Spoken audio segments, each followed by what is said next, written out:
when I'm dealing with something, I have my mind that thinks about it, but I don't let my mind overpower my feelings.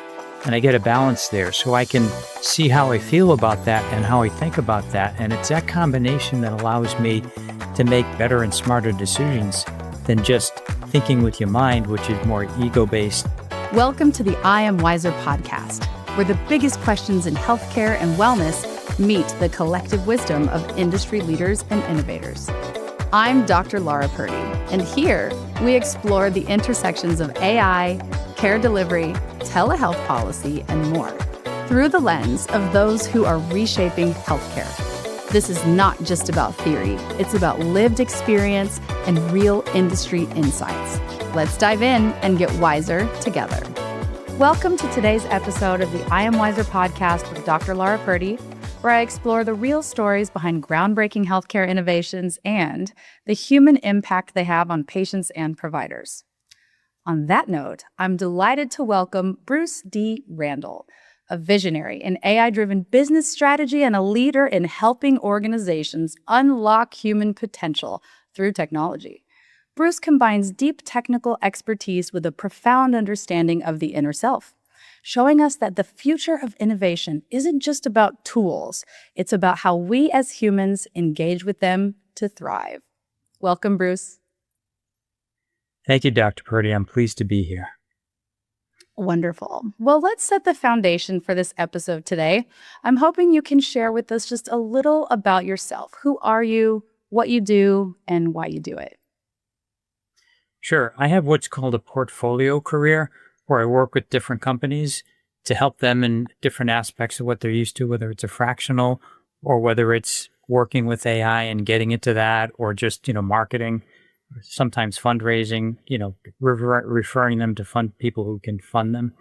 And I've gotten that through the years of working, in different careers and different levels, a couple startups. And I'm using my expertise that I've gained from business and the inner expertise I've gained to help companies and help people get to the next level, or give them a better foundation to go to the next level. That's beautiful. And when you say portfolio of companies, do you mean like a consultant, like you're a consultant to them, or do you serve different roles and wear different hats? How does that work?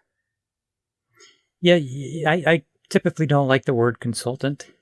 Sure. I'd like to say I advise companies. So I'm an advisor to a new cybersecurity startup that is nothing like what's out there in the industry right now. In fact, it's going to turn the current cybersecurity upside down because it's zero trust across a whole platform. I call it a blockchain in security. So that's one company. Another company is a company that has an AI super app that I'm working with in the US to get them a foothold. And at this another company I'm working with is a drone company to help to get to the next level by introducing them to somebody that can partner with them, both financing and combining products to get to the next level. So that gives a taste of what I do. So it's a little bit of everything. It sounds like you have such a broad skill set that you can help companies from a variety of different industries with a variety of different problem sets, because really you are an expert in business strategy, business development. Yeah, I would say that definitely now. Yeah, Fantastic. A lot of years of experience has created that. Do you have a primary industry? Like, did you come from tech, or what primary industry have you worked in? Yeah, I've started in manufacturing, but it was tech manufacturing, and then I've gone into digital technology and then into software, and that's where everything just changed. It went from premise to cloud to AI, and we keep going. Yeah, it really does keep going. I feel like we're on the verge of yet another revolution as AI is becoming pervasive into everything that we do. It's in every technology that we touch and every company that we're involved with. It seems like AI is at every turn. Are you finding that as well? Yeah, and what I've seen when I was in software, we had AI in apps before it was called AI. That's why these apps were so good. What was it called? Came out, we said, everything's got AI now. That's hilarious. What did we call it? What was the version 1 of AI? Do you remember what was it called? they were called intelligent applications. They had a lot of Sure. capabilities, right? So But now it's all AI. now it's AI because it's termed. That's right. That's the buzzword these days. Yeah.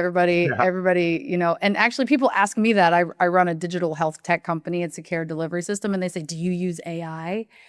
And I say, probably. I'm sure. I think everyone uses AI at some point now. At some point, that's right. It's unavoidable. Yes, we all use AI these days. But when you're working with the companies that you are working with, is it from a perspective of they are an AI company, like the service that they provide is AI in nature, and you are helping grow their business? Or do you work with maybe companies that are at a position where they need to update their systems and processes, they need to modernize, they need to use AI, so you are helping them choose the right tools, or do you do all of the above? It's actually all of the above because one company is an offshore company that wants to come in with their AI app. So I'm helping them develop the base here in the States. But then in the States, I help companies get into AI from a non-threatening point that will add value so that they have a good experience and then they can build from that level. Because the only thing you can do wrong is not start an AI in this economy. Or you have to start somewhere just to understand what it can do. Right, you have to take the first step. Now, when you say the term non-threatening, what was that you said? Non-threatening approach? Non-threatening way. Yes. What does that Because mean? Tell me what that means.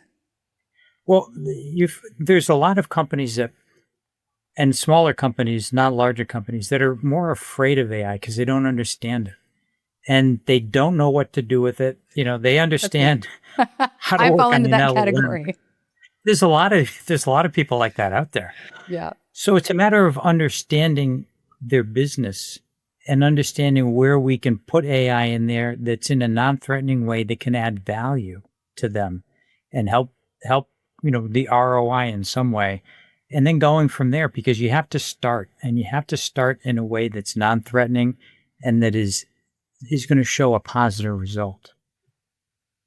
What do you find? So let's say you're talking to a company and you're looking for Mhm. those non-threatening ways. What are your low-hanging fruit? Do you have low-hanging fruit that you say, this is a good place to start? Like, what's the least threatening way to go? Well, there's many different types of companies, but one, it could be just a simple chatbot that's going to deal with customers or answer questions, or it could be an AI that is going to cleanse data because they're having serious data problems.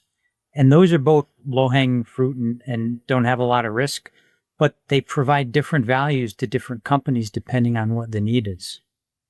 So your job is to assess their systems, assess their Right. points of friction, and look for ways to make their operations more lean, more streamlined by using AI workflows.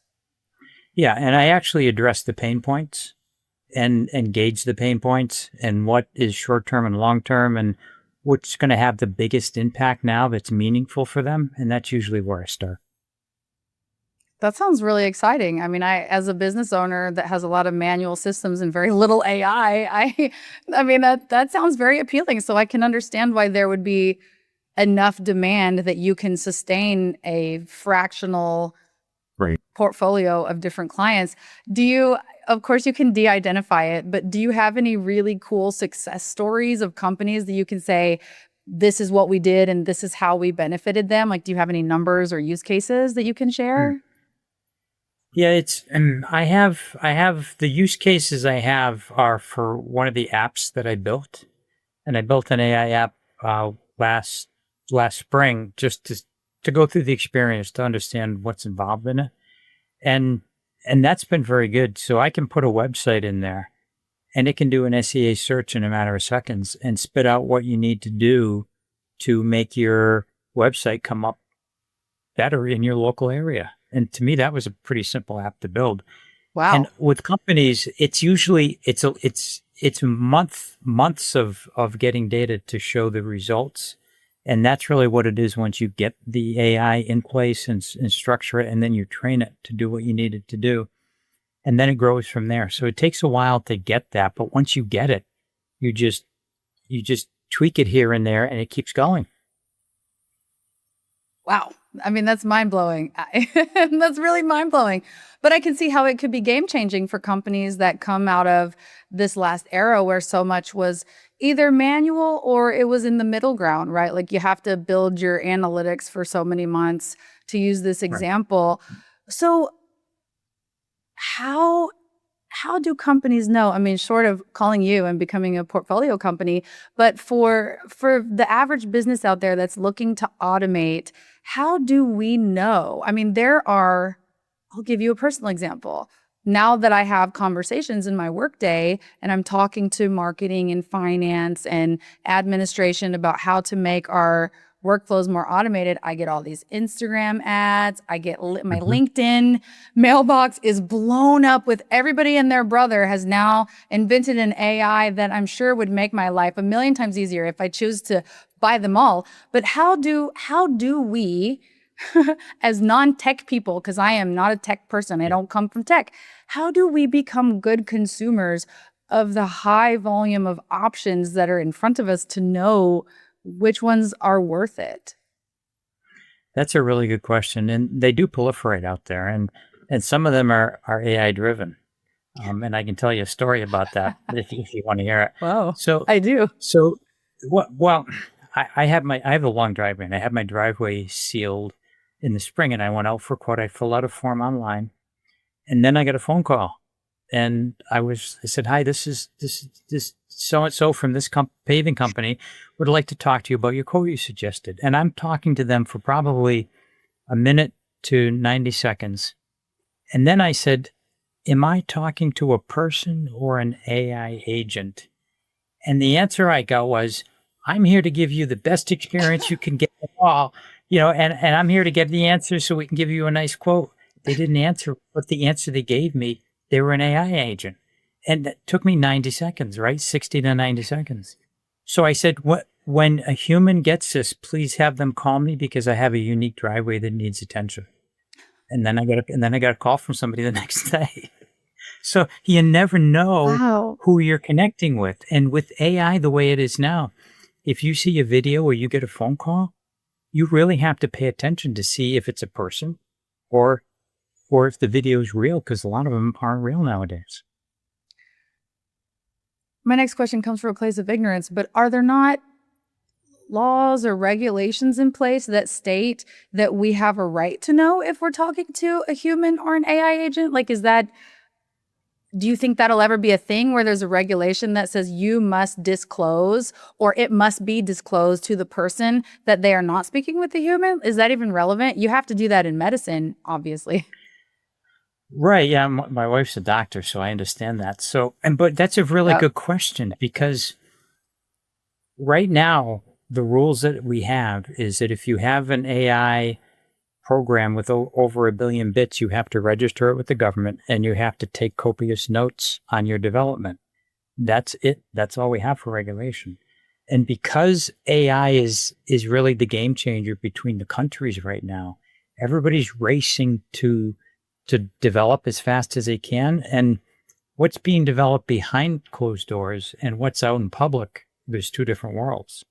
And we're all trying to grapple with the AI that we have, with the agents and so forth. And of course, the military and the government, they have these other programs that they're trying to learn how to manage so that they can introduce them into the mainstream. So the answer is no, it's not a it's really not a It's regulated industry, it sounds like. it's not it's starting to get that way, but they're not Okay. interested in regulating it because they want to make as much progress as they can in the short term.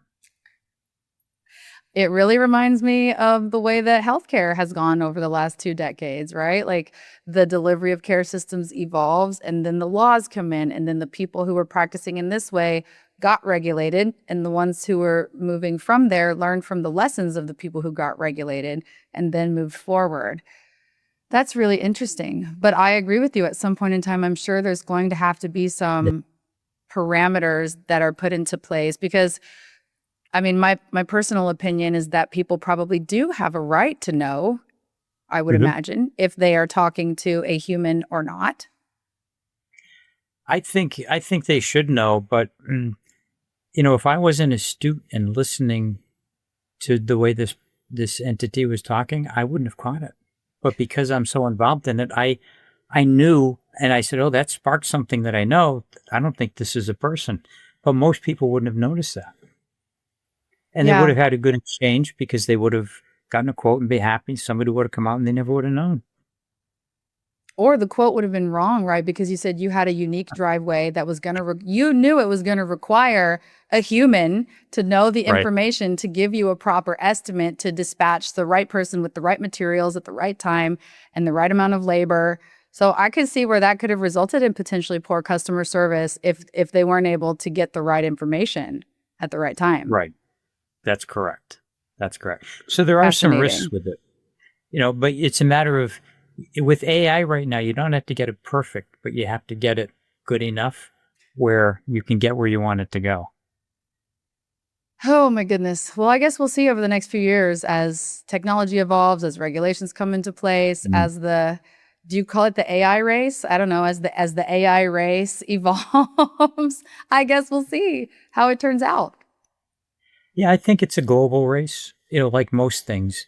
With AI being the forefront of all technology now, that's the big race. And we're at we're at agents right now. The next level we go to is general intelligence, and we can't agree on how to define that. So who knows if we're going to get there? We have to define it first, and then You we have to go. define it Yeah, first. right. But we just can't agree on a definition yet. So what's probably going to happen is we're going to get it piece by piece, and somebody's going to say, "Hey, this is general intelligence," and they're going to say, "Okay, that's what general intelligence is." Yeah, probably a regulator will come in and say, this is how we legally define general intelligence, and Right. therefore here's the parameters by which you are bound. That makes sense. Right. I look forward to watching that evolve. um, okay. Well, so my next kind of series of questions, I would like to slightly pivot to talk Yep. about the wisdom, right? So this is the I'm Mhm. Wiser podcast. Thank you for Right. helping me fill in some of my gaps in my foundational knowledge on AI because I have more gaps than I have understanding when it comes to AI. And I've learned from reading about you and from listening to you that you are a huge proponent of knowing the inner self. And you believe that there are some tie ins between the inner self, knowing the inner self, having mastery of the inner self, and the intersection of technology and AI utilization. So that sounds like a really interesting conversation. And I would love to talk about that for a few minutes. So tell me about the inner self and how it matters. Sure. It's as simple as if you remember going out the door someday and you think to yourself, I should bring an umbrella. And you look out and you say, it's beautiful. And you don't. And then you get caught in a downpour and you say, I should have listened to myself, right? That's kind of the inner self that's communicating with you. And as you develop that, you get more from that. You get a gut feeling, which some of us get now anyway. And you get a feeling of knowing. And that's through Reiki. I'm a Reiki master and I've been meditating for quite a few years. I've had an intervention where I've saved a life. So I'm pretty in tune. And when I'm dealing with something, I have my mind that thinks about it, but I don't let my mind overpower my feelings. And I get a balance there so I can see how I feel about that and how I think about that. And it's that combination that allows me to make, I think, better and smarter decisions than just thinking with your mind, which is more ego based and, this is what I want, therefore I'm going to go for this versus a more balanced approach. And that's my view on it. That's really fantastic. I mean, I understand what you're talking about. One of the phrases that I use sometimes is past me takes care of future me. And I Yeah. say that in sort of joke, like, oh, thank you, past me. But you're right. There can be an intuition, and some of it Which, is innate, right? Like our babies have intuitions to right, keep themselves safe. Some of it we are born with, and some of it we learn through experience, through right, following our gut, through listening to our gut, through having experiences out there in the real world, maybe learning the hard way, which is, one of the things that I say. But intuition can play a role in business. How do you see that playing out in technology? What is the intersection? And honestly, how do people respond when you're talking to someone about AI and you say, well, let's talk about our inner selves? Like, how does that come up in your work life, or does it? Well, it depends who I'm talking to because I kind of know who to mention that to, or if somebody mentions it to me. But just to frame it a little bit, you've got companies that are doing brain computer interfaces right now, and there's quite a few of them that have been done where they put a chip on the brain in between the skull and the brain, and you can operate a computer with your thoughts through the chip. So that's Wow. here now, and they've done about 9 of those and a number of others, and they're thinking that they can hook up AI to the ocular nerve and restore sight, and maybe give you X-ray vision at the same time, or other types of vision with that, because the technology can allow that. Now, this hasn't been done yet, but this is what they believe they can do. So when you Wow. talk about the intersection of technology and humans, you can get as granular as you want, or you can talk about it, as a feeling when you're working with technology, which is what I do. And there's a balance in that. And that's really framing it in as one extreme to the other, and anything in between. Wow. I mean, I guess it actually applies with the story that you told about your driveway too, right? You didn't just Right. blindly listen to and follow what was being put in front of you. You had an intuition that said, something doesn't feel right here. Something Right. doesn't feel right with this. Right. That's so interesting. So as you are working with your companies, right? You Mhm. can kind of gauge varying levels of interest or understanding in these things, but you can lead from an intuitive place that is That's right. supported or backed, you could say supported by the facts and the technology and what you're experiencing in your real life, but leading from that place of intuition to give them your best practices. That's right. And I sense I'm pretty good at questioning, and I've developed that. So I can ask the questions, the right questions, and I'm not afraid to ask any question to get to a point where I understand where they're coming from and what their needs are and what's important to them, right? So what's important to them may be a little bit different than what I think is best. And if we get somewhere in the middle and they get the benefit they want, that's really a win-win. Amazing. But that's why it's important, I think, for people to understand that there is value in working with someone who Yes. has the experience that you do, right? There's lots of different companies you can work with out there, out of the box solutions, people who believe that there's Yeah. one way and that's the only way. But I'm going to assume that that is not how you operate. I don't think you're going to be a one size fits all kind of advisor. No, you have to go in and understand who you're working with and understand their needs and their wants, and usually take care of the needs first. And then find out how you can have the best positive impact for them that's going to impact their ROI, which is most important to them. And then you go from there. And it's kind of a dance, but it's a conversation, and you have to have the depth of knowledge to have that conversation. And that's why you mentioned the out of the box solutions. They don't have the depth typically.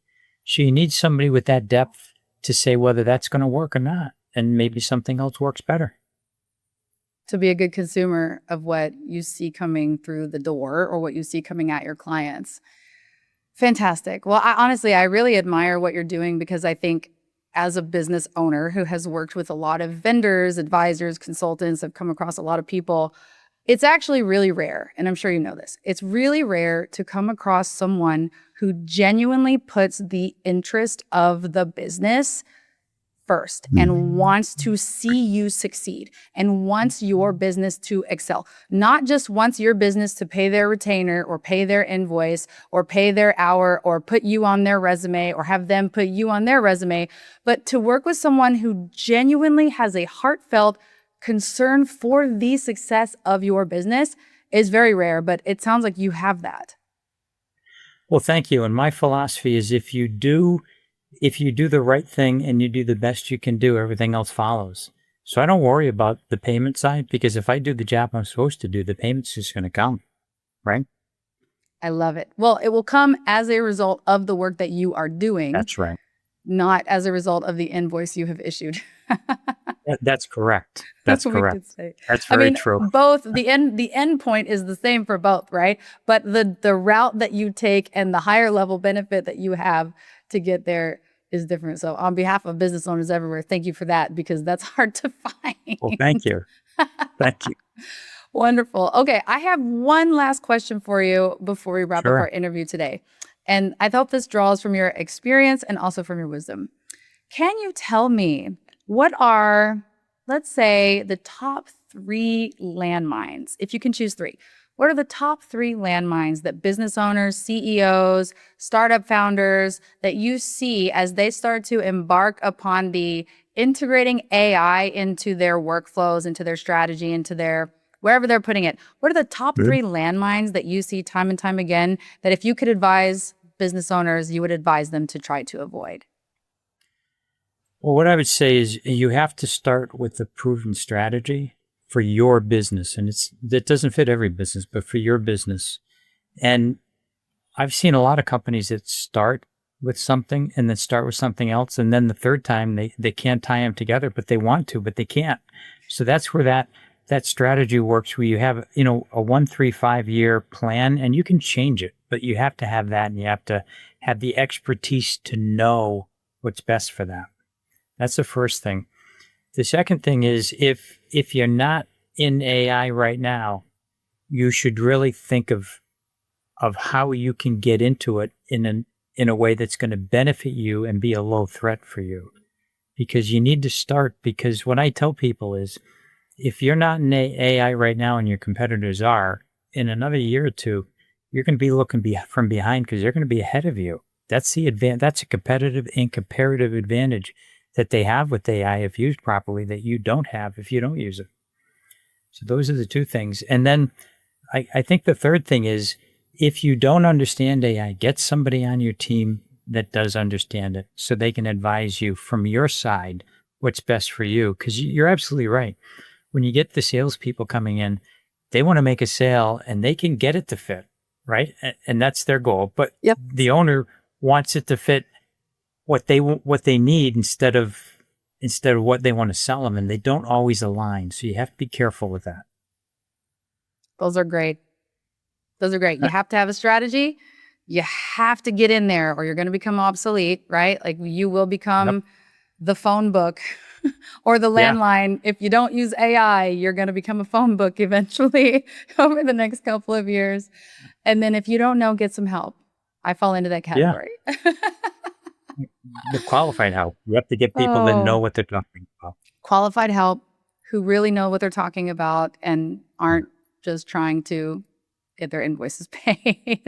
That's right. That's Oh right. my goodness, Bruce, thank you so much for meeting with me and talking with me today. I'm hoping you can share with us, in case we have anybody listening to this who thinks I need to be one of Bruce's portfolio companies because I need some help. Where do we find you? How do we get a hold of you? Where are you located? Sure. There's 2 places. One is my website, theaihumanparadox.com. That has the book that's being released before the end of the year. And then my LinkedIn is my main contact for Bruce D. Randall on LinkedIn, and it's Bruce D. Randall USA.